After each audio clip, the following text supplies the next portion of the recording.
ചങ്ങായിമാരെ, ഇത് സ്വപ്ന. ഞങ്ങൾ പൂക്കോട്ടുംപാടംകാരുടെ സ്വന്തം തൃശ്ശൂർ സ്വപ്ന. രാവിലെ 5:30 തേൾപ്പാറന്ന് എടുത്തിട്ട് തൃശ്ശൂരിലേക്ക് പോയിരുന്ന ബസ്. പക്ഷേ ഇപ്പോഴത്തെ അവസ്ഥ എന്താണെന്ന് വെച്ചാൽ ഈ ബസ് ചുള്ളിയോട് കൾച്ചറൊക്കെ ആർക്കും വേണ്ടാത്ത രീതിയിൽ ഉപേക്ഷിച്ചെടുക്കുകയാണ്. 140 കിലോമീറ്ററിന് മുകളിൽ സ്വകാര്യ ബസ്സുകൾ സർവീസ് നടത്താൻ പാടില്ല എന്നുള്ള നിയമം വന്നതിന് ശേഷം KSRTCക്ക് വേണ്ടിയിട്ട് അരങ്ങൊഴിഞ്ഞു കൊടുത്ത ബസ്സുകളിൽ ഒരു ബസ്സാണ് സ്വപ്ന. ശരിക്കും പറഞ്ഞു കഴിഞ്ഞാൽ ഇപ്പോൾ ഇതാരും ശ്രദ്ധിക്കാനില്ലാതെ ഇവിടെ ഈ ടാർപ്പായൻ്റെ ഉള്ളിൽ വിശ്രമം കൊള്ളുകയാണ്. പൂക്കോട്ടുംപാടംകാരെ സംബന്ധിച്ച് ഒരുപാട് കാലം സർവീസ് നടത്തിയൊരു ബസ്സാണിത്. തൃശ്ശൂർ സ്വപ്ന എന്ന് പറയുമ്പോൾ ഇവിടെ നമ്മുടെ നാട്ടിലുള്ളവർക്കൊക്കെ ഒരു വികാരം തന്നെയായിരുന്നു. ഇതാണ് സ്വപ്ന പോയിട്ടുണ്ടായിരുന്ന റൂട്ട്.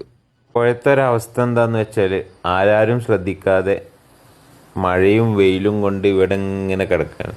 അപ്പോൾ ഈ ബസ് തിരിച്ചു വരുന്ന ആഗ്രഹമുള്ളവർ ഈ വീഡിയോൻ്റെ താഴെന്ന് കമൻറ്റ് ചെയ്യുകൊണ്ടി. സ്വപ്ന വീണ്ടും സർവീസ് നടത്തട്ടെ എന്നുള്ള ഒരു ആഗ്രഹത്തിൻ്റെ പുറത്താണ് ഞാൻ ഈ വീഡിയോ പോസ്റ്റ് ചെയ്യുന്നത്.